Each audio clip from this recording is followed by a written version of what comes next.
Modbus communication can become unreliable if terminating resistors are not enabled at both the beginning and the end of the daisy chain.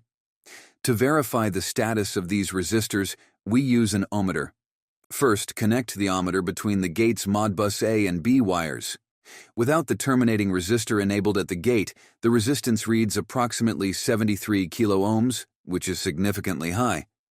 Next, plug the jumper into the terminating resistor. You will notice that the resistance immediately drops to around 226 ohms.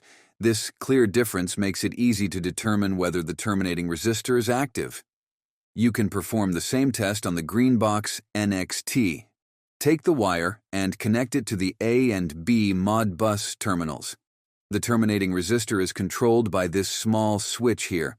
When the terminating resistor is switched to the on position, as it is configured from the factory, the resistance measures approximately 543 ohms.